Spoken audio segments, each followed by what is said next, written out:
नमस्कार, दिन भर की बड़ी खबरों में आपका स्वागत है। मैं हूं परवीन शेख। आज इस बुलेटिन में बात होगी गुजरात चुनाव की तारीखों के ऐलान की, उपचुनाव की 7 सीटों पर हुए मतदान की, जानेंगे ईडी को हेमंत सोरेन ने क्यों दी चुनौती, भारत जोड़ो यात्रा में आज क्या रहा खास, बात करेंगे मध्य प्रदेश में हुए पीएम आवास घोटाले की, कर्नाटक में कांग्रेस के बड़े एक्शन की और बुलेटिन के आखिर में बात हिमाचल प्रदेश में फंसी बीजेपी की। लेकिन तमाम बड़ी खबरों से पहले एक नजर सुर्खियों पर। हिमाचल में चुनाव प्रचार करने पहुंचे आप संयोजक केजरीवाल का हुआ विरोध, बीच में ही रोकना पड़ा भाषण, आधे घंटे में खत्म कर दिया रोड शो। कांग्रेस अध्यक्ष मल्लिकार्जुन खड़गे ने बीजेपी से मांगा जवाब, कहा मोरबी हादसे पर खुद को पाक साफ साबित करे गुजरात सरकार, पीएम मोदी से भी पूछे सवाल। T20 वर्ल्ड कप के सेमीफाइनल में पाकिस्तान के पहुंचने की उम्मीदें बरकरार, आज खेले गए मुकाबले में पाकिस्तान ने दक्षिण अफ्रीका को दी 33 रनों से मात। गिरावट के साथ बंद हुआ शेयर बाजार, सेंसेक्स 70 अंकों की गिरावट के साथ 60,836 अंक पर हुआ बंद, निफ्टी 30 अंकों की गिरावट के साथ 18,053 अंक पर हुआ बंद। तो ये थी सुर्खियां। बुलेटिन की शुरुआत करें उससे पहले एक बड़ी खबर हमारे पड़ोसी देश पाकिस्तान से आ रही है। आजादी मार्च पर निकले पाकिस्तान के पूर्व पीएम इमरान खान के काफिले को निशाना बनाया गया है। इमरान के काफिले पर गोलियां बरसाई गई हैं, गोली चलाने वाले आरोपी को गिरफ्तार कर लिया गया है। इस घटना में इमरान खान के पैर में गोली लगी है, उन्हें अस्पताल ले जाया गया है। राहत की बात यह है कि इमरान खान खतरे से बाहर हैं, लेकिन इस घटना में एक व्यक्ति की जान जाने की खबर भी आ रही है। इमरान ने अस्पताल से ही बयान जारी करके कहा है कि अल्लाह की मेहरबानी से वो सुरक्षित हैं। इस खबर पर भारत सरकार भी नजर बनाए हुए है। इसके साथ अब हम बढ़ते हैं अपनी दूसरी बड़ी खबर की ओर। गुजरात में चुनावी बिगुल बज चुका है, राज्य में सियासी हलचल तेज हो गई है, राजनीतिक दलों ने अपनी कमर कस ली है। गुजरात में 2 चरणों में मतदान होगा, 1 और 5 दिसंबर को मतदान होगा। वहीं हिमाचल चुनाव के साथ गुजरात विधानसभा चुनाव के नतीजे भी 8 दिसंबर को जारी होंगे। चुनाव आयोग के मुताबिक गुजरात चुनाव में इस बार 4 करोड़ 90 लाख मतदाता मताधिकार का इस्तेमाल करेंगे। गुजरात में चुनावी बिगुल बज चुका है, चुनाव आयोग ने 2 चरणों में मतदान कराने का ऐलान कर दिया है। मुख्य चुनाव आयुक्त राजीव कुमार ने तारीखों की घोषणा करते हुए कहा कि गुजरात विधानसभा चुनाव 2 चरणों में होगा। 1 दिसंबर को पहले चरण के लिए वोटिंग होगी, तो वहीं दूसरे चरण के लिए राज्य में 5 दिसंबर को वोट डाले जाएंगे, जबकि चुनाव के नतीजे 8 दिसंबर को सबके सामने होंगे। गुजरात में आज से चुनाव आचार संहिता लागू हो गई है। चुनाव आयोग ने एक बड़ा ऐलान किया है। आयोग के अनुसार इस बार के गुजरात चुनाव में किसी भी मतदाता को शिकायत करने पर 100 मिनट में जवाब दिया जाएगा। सी विजिल ऐप पर वोटर शिकायत कर सकते हैं। गुजरात में 2 चरणों में होगा मतदान। 1 दिसंबर को पहले चरण के लिए वोटिंग होगी, 5 दिसंबर को दूसरे चरण के लिए वोट डाले जाएंगे। गुजरात की मतदाता सूची के अनुसार राज्य में 4 करोड़ 90 लाख 89 765 मतदाता पंजीकृत हैं। कुल मतदाताओं में 2 करोड़ 53 लाख 36 610 पुरुष और 2 करोड़ 37 लाख 51 738 महिला मतदाता पंजीकृत है। कुल 11 लाख 62 528 नए मतदाता पंजीकृत हुए हैं, जबकि इसमें 1417 ट्रांसजेंडर वोटर शामिल है। निर्वाचन आयोग के मुताबिक कुल 4 करोड़ 91 लाख वोटर हैं। 4 लाख 60 हजार मतदाता पहली बार वोट डालेंगे। राज्य में कुल 5 लाख 1,782 पोलिंग स्टेशन, 142 मॉडल मतदान केंद्र का इंतजाम हुआ है। चुनाव आयोग के मुताबिक गुजरात में 142 सामान्य, 17 SC और 23 ST निर्वाचन क्षेत्र हैं। गुजरात में 4 करोड़ 90 लाख मतदाता मतदान करेंगे। 182 सदस्यीय गुजरात विधानसभा का कार्यकाल अगले साल 18 फरवरी को समाप्त हो रहा है। हिमाचल प्रदेश के लिए मतगणना की तारीख को मतदान के करीब 1 महीने के बाद रखते हुए आयोग ने साफ कर दिया है कि गुजरात के लिए भी वोटों की गिनती 8 दिसंबर को होगी। चुनाव के ऐलान के साथ ही गुजरात में अधिसूचना लागू हो गई है। 14 नवंबर तक उम्मीदवार नामांकन दाखिल कर सकते हैं और नामांकन वापस लेने की आखिरी तारीख 17 नवंबर है। गुजरात में 182 सीटों के लिए 2017 में भी 2 चरणों में चुनाव हुए थे। 25 अक्टूबर 2017 को चुनाव तारीखों का ऐलान हुआ था। पहले चरण में 89 और दूसरे चरण में 93 सीटों पर वोटिंग हुई थी। गुजरात में बीजेपी और कांग्रेस के बीच सीधी टक्कर है। ऐसे में अब दोनों दलों ने टिकट बंटवारे पर मंथन तेज कर दिया है। अब देखना होगा कि बीजेपी और कांग्रेस किस किस पर भरोसा जताते हैं। इधर आज 6 राज्यों की 7 विधानसभा सीटों पर उपचुनाव के लिए मतदान हुआ। इन चुनाव के नतीजे 6 नवंबर को आएंगे, तो कहां कितना हुआ मतदान देखते हैं इस रिपोर्ट में। 6 राज्यों की 7 विधानसभा सीटों पर आज वोटिंग का काम पूरा हो गया। जिन सीटों पर उपचुनाव हुआ उसमें बिहार की 2 सीटें मोकामा और गोपालगंज, यूपी की गोला, गोकर्णनाथ, हरियाणा की आदमपुर, महाराष्ट्र की अंधेरी ईस्ट, ओडिशा की धामनगर और तेलंगाना की मुनुगोडे शामिल है। जिन सीटों पर उपचुनाव हुए उनमें से बीजेपी के पास 3, कांग्रेस के पास 2 सीटें थी, जबकि आरजेडी शिवसेना के पास 1-1 सीट थी। आज हुए मतदान में सबसे ज्यादा मुनुगोडे में मतदान हुआ, जबकि अंधेरी ईस्ट में सबसे कम वोटिंग हुई। चुनाव आयोग से मिले आंकड़ों के अनुसार यूपी के गोला गोकर्णनाथ सीट पर 58% मतदान हुआ, बिहार के मोकामा सीट पर 55% मतदान हुआ, वहीं बिहार की गोपालगंज सीट पर 51% मतदान हुआ। इसके साथ ही हरियाणा की आदमपुर सीट पर 72% मतदान हुआ, वहीं महाराष्ट्र की अंधेरी पूर्व पर सबसे कम यानी 30% मतदान हुआ। इसके अलावा तेलंगाना की मुनुगोडे सीट पर 81% यानी सबसे ज्यादा मतदान हुआ और ओडिशा की धामनगर सीट पर मात्र 61% मतदान हुआ। मतदान का समय पूरा होने के बाद भी कई पोलिंग बूथों पर वोट डालने वालों की लाइनें लगी हुई थी, जिसके चलते वोटिंग का प्रतिशत बढ़ सकता है। वोटिंग के दौरान सुबह समाजवादी पार्टी की ओर से गोला गोकर्णनाथ सीट पर आधा दर्जन बूथों पर कब्जे की शिकायत चुनाव आयोग से की गई थी। वोटिंग के बाद सभी दलों ने जीत का दावा किया है। बिहार में महागठबंधन और बीजेपी दोनों ही ओर से अपनी अपनी जीत के दावे किए गए हैं, तो तेलंगाना में टीआरएस ने दावा किया है कि वो बड़े मार्जिन से मुनुगोडे सीट पर जीत हासिल करेंगे। हरियाणा में बीजेपी और कांग्रेस की ओर से जीत का दावा किया जा रहा है। उपचुनाव में हुए मतदान में असल इम्तिहान तो बिहार महागठबंधन का है। अब नतीजे तय करेंगे कि महागठबंधन अपनी साख बचा पाता है या नहीं। साख तो झारखंड में ईडी की भी दांव पर लग गई है। सोरेन ने ईडी को चुनौती देते हुए कहा है कि हिम्मत है तो गिरफ्तार करके दिखाएं। वहीं जेएमएम ने ईडी पर सीएम सोरेन को बदनाम करने का आरोप लगाया है। ईडी ने आज झारखंड के सीएम हेमंत सोरेन को अवैध खनन और मनी लॉन्ड्रिंग मामले में पूछताछ के लिए बुलाया था, लेकिन सीएम सोरेन ने ईडी के सामने पेश होने से इनकार कर दिया था। अब मुख्यमंत्री हेमंत सोरेन ने समन के बाद नया राजनीतिक दांव खेला है। राज्य में गहराते राजनीतिक संकट के बीच सरकार ने 11 नवंबर को विधानसभा का विशेष सत्र बुलाने की घोषणा की है। इस विशेष सत्र में राज्य में अधिवास की स्थिति को तय करने के लिए आधार वर्ष के रूप में 1932 को तय करने वाले विधेयक को पारित किया जाएगा। इधर ईडी और बीजेपी के खिलाफ आज जेएमएम और कांग्रेस के विधायक सड़कों पर उतरे। सीएम सोरेन ने आज ईडी के समन पर बीजेपी पर जबरदस्त हमला बोला है। उन्होंने कहा, अगर मेरी ओर से कोई अपराध किया गया है तो फिर समन और नोटिस क्यों भेज रहे हैं? आओ और मुझे गिरफ्तार कर लो। हेमंत सोरेन ने कहा, मुझे ईडी की ओर से आज के लिए समन जारी किया गया। जब छत्तीसगढ़ में मेरा आयोजन था, यदि मैंने कोई अपराध किया है तो फिर आकर मुझे गिरफ्तार कर लो। इसके लिए पूछताछ की क्या जरूरत है? ईडी ऑफिस के बाहर सुरक्षा क्यों बढ़ाई गई है? आप झारखंडियों से डरे हुए क्यों हैं?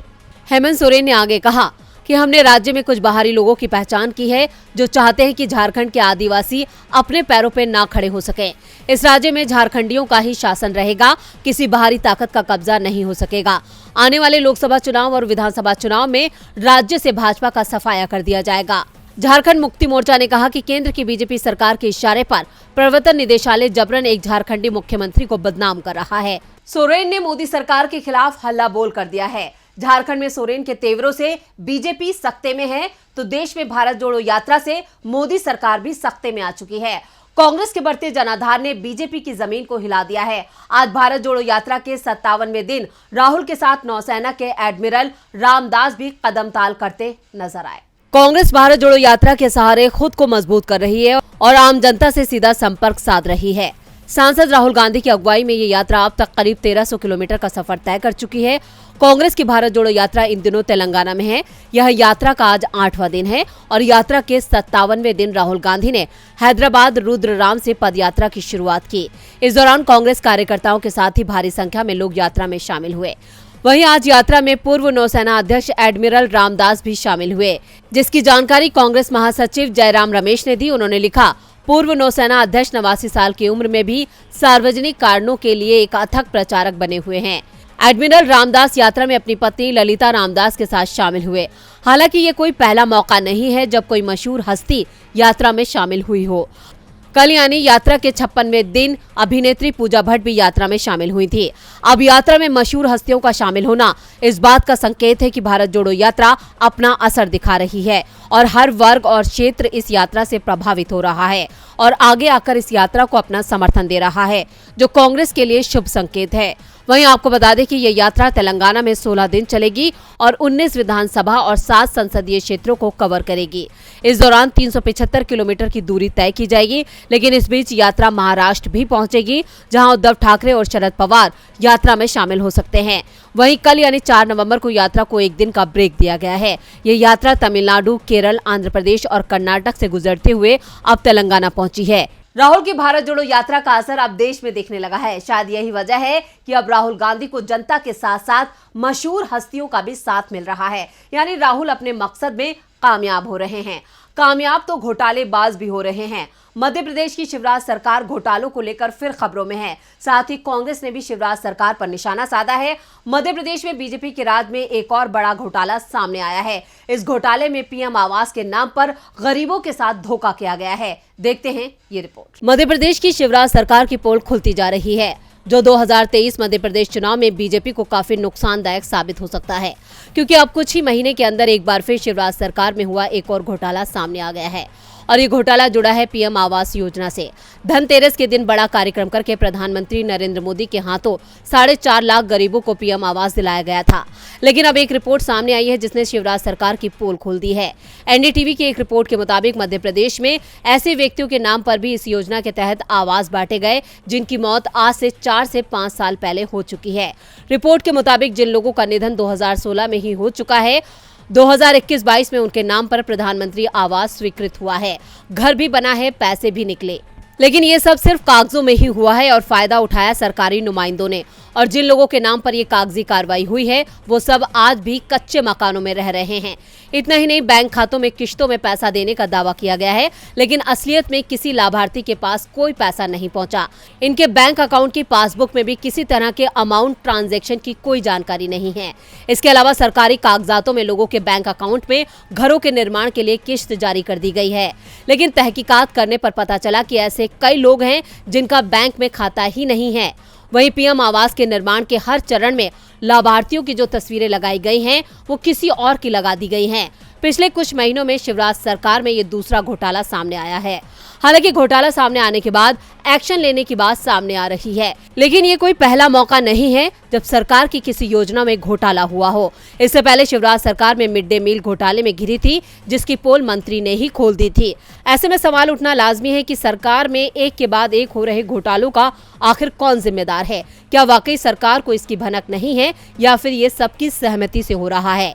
जानकार मानते हैं कि पीएम आवास योजना में बिना सरकार की मिलीभगत के ये घोटाला नहीं हो सकता और आने वाले चुनावों में ये घोटाला बीजेपी के लिए मुश्किलें बढ़ा सकता है। मुश्किलें तो कर्नाटक में भी बीजेपी की बढ़ने वाली हैं। बीजेपी के अंदर चल रही गुटबाजी ने बीजेपी की दिक्कतों में इजाफा कर दिया है। ऐसे में कांग्रेस की सक्रियता ने भी बीजेपी को बैकफुट पर धकेल दिया है। देखते हैं ये खास रिपोर्ट। कर्नाटक में कांग्रेस पहले ही मजबूत है। हालांकि अभी इस राज्य में बीजेपी की सरकार है, लेकिन आगे भी यहां सत्ता कायम रखना बीजेपी के लिए बड़ी चुनौती है, जिसकी वजह एंटी इनकम्बेंसी तो है ही, साथ ही पार्टी में बढ़ती गुटबाजी भी बड़ी मुसीबत बनी हुई है, जिससे बीजेपी का आधार कमजोर पड़ा है। और इसी सब को देखते हुए कांग्रेस ने अभी से कर्नाटक में अपनी तैयारियों को धार दे दी है और इसकी शुरुआत हुई है उम्मीदवार के चयन से। जबकि कांग्रेस के लिए अक्सर ये कहा जाता है कि नामांकन के अंतिम तारीख तक वो अपने उम्मीदवारों का चयन करती है, लेकिन इस बार कांग्रेस ने अभी से इसकी शुरुआत कर दी है। दावा किया जा रहा है कि कांग्रेस के नए अध्यक्ष मल्लिकार्जुन खड़गे ने भी प्रदेश इकाई से प्रत्याशियों के नामों की सूची बनाने के लिए कहा है, जिसमें उम्मीदवारों के नामों का ऐलान चुनावों से काफी पहले किया जा सके और उम्मीदवार को प्रचार के लिए ज्यादा वक्त मिले। इसके साथ ही कहा जा रहा है कि पार्टी टिकट के जरिए उम्मीदवारों की मदद से फंड जुटाने की कोशिश भी करेगी। कर्नाटक प्रदेश कांग्रेस कमेटी यानी केपीसीसी अध्यक्ष डीके शिव कुमार ने कहा कि उन्हें और अन्य इच्छुक उम्मीदवारों को टिकट के लिए आवेदन करते वक्त 2 लाख रुपए की डीडी जमा करानी होगी। ये आवेदन 5 नवंबर से 15 नवंबर के बीच दाखिल किए जाने हैं। उन्होंने बताया कि इसके अलावा आवेदन का खर्च 5,000 रुपए अलग होगा। साथ ही अनुसूचित जाति और अनुसूचित जनजाति के उम्मीदवारों को 50% की छूट रहेगी। यानी साफ है कि इस बार पार्टी कार्यकर्ताओं के पैसे से ही चुनाव लड़ेगी, क्योंकि इस बात में कोई दो राय नहीं है कि अब पार्टी को चंदा नहीं मिल पाता है। इसके अलावा पार्टी का आरोप है कि जो लोग कांग्रेस को चंदा देते हैं उनके घर जांच एजेंसियों के छापे पड़ जाते हैं। इसलिए इस बार पार्टी ने कार्यकर्ताओं के पैसे से ही चुनाव लड़ने की योजना बनाई है। साथ ही मल्लिकार्जुन खड़गे के कांग्रेस अध्यक्ष बन जाने से और भारत जोड़ो यात्रा से पार्टी की स्थिति राज्य में पहले से ज्यादा मजबूत हो गई है, जो बीजेपी को बाहर का रास्ता दिखा सकती है। और बुलेटिन के आखिर में बात हिमाचल में फंसी बीजेपी की। हिमाचल प्रदेश में विधानसभा चुनाव के लिए मतदान का दिन करीब आता जा रहा है। चुनाव में बीजेपी और कांग्रेस दोनों एक दूसरे पर जमकर निशाना साध रहे हैं। कांग्रेस को हिमाचल के रिवाज और सरकार के खिलाफ मतदाताओं की नाराजगी का सहारा है, तो बीजेपी दावा कर रही है कि 5 साल हमने बेहतर सरकार चलाई है, इसलिए बीजेपी सरकार फिर रिपीट होगी। लेकिन बीजेपी के नेता सेफ गेम ही खेलते नजर आ रहे हैं। बीजेपी कांग्रेस नेताओं की घेराबंदी नहीं कर पाई है। हिमाचल में 5 साल से बीजेपी की सरकार है। पार्टी दावा कर रही है कि जयराम ठाकुर ने प्रदेश का बहुत विकास किया है। चुनाव जयराम ठाकुर के नाम पर ही लड़ा जाएगा, लेकिन जयराम ठाकुर खुद ही सेफ गेम खेलते दिख रहे हैं, इसलिए उन्होंने अपने लिए सुरक्षित सीट की तलाश की है। जबकि इससे पूर्व सीएम प्रेम कुमार धूमल हो या फिर कांग्रेस के दिग्गज नेता वीरभद्र सिंह, ये हमेशा विरोधी को चौंकाने के लिए जाने जाते थे। विपक्ष के किले पर सीधा निशाना साधते थे। राजनीति और लड़ाई का एक नियम है कि अगर आप अपनी रणनीति से विरोधी को चौंका देते हैं तो आपको शुरुआती बढ़त मिल जाती है, लेकिन इस बार बीजेपी इसमें चूक गई है। पार्टी के सीएम फेस जयराम ठाकुर से लेकर उनकी कैबिनेट में मंत्री बिक्रम सिंह ठाकुर, वीरेंद्र कंवर, डॉक्टर राजीव बिंदल तक में से कोई नेता कांग्रेस के गढ़ में उतरने की ताकत नहीं जुटा पाया। बीजेपी हाईकमान ने जरूर सुरेश भारद्वाज और राकेश पठानिया के विधानसभा क्षेत्र बदले, लेकिन इसको लेकर दोनों में ही नाराजगी दिख रही है। जबकि इससे पहले 2017 के विधानसभा चुनाव में बीजेपी ने अपने पूर्व मुख्यमंत्री प्रेम कुमार धूमल को उनकी परंपरागत सीट हमीरपुर की जगह सुजानपुर से मैदान में उतार दिया था, जिससे बीजेपी के साथ कांग्रेस भी चौंक गई थी। इसका फायदा बीजेपी को मिला और उसे बड़ी जीत मिली, लेकिन धूमल खुद चुनाव नहीं बचा पाए। कांग्रेस नेता और पूर्व सीएम वीरभद्र सिंह हमेशा सीट बदलकर चुनाव लड़ते थे। रोहडू, रामपुर, जुब्बल, कोटखाई, शिमला ग्रामीण और अर्की से उन्होंने अलग अलग समय पर अपने लिए मुश्किल सीट का चुनाव किया और जीतकर विधानसभा पहुंचे। लोकसभा चुनाव भी मंडी संसदीय सीट से लड़ा था। वीरभद्र हमेशा चुनौतीपूर्ण सीट ही चुनते थे। उनकी इस रणनीति से बीजेपी हमेशा बैकफुट पर रहती थी। पिछले साल पश्चिम बंगाल की सीएम ममता बनर्जी ने भी इसी रणनीति से बंगाल में बीजेपी को मात दे दी थी। ममता ने बीजेपी के लिए सबसे आसान समझी जाने वाली नंदीग्राम सीट पर चुनौती पेश कर दी थी। ममता भले ही हारी, लेकिन उनकी पार्टी को जबरदस्त जीत मिल गई थी।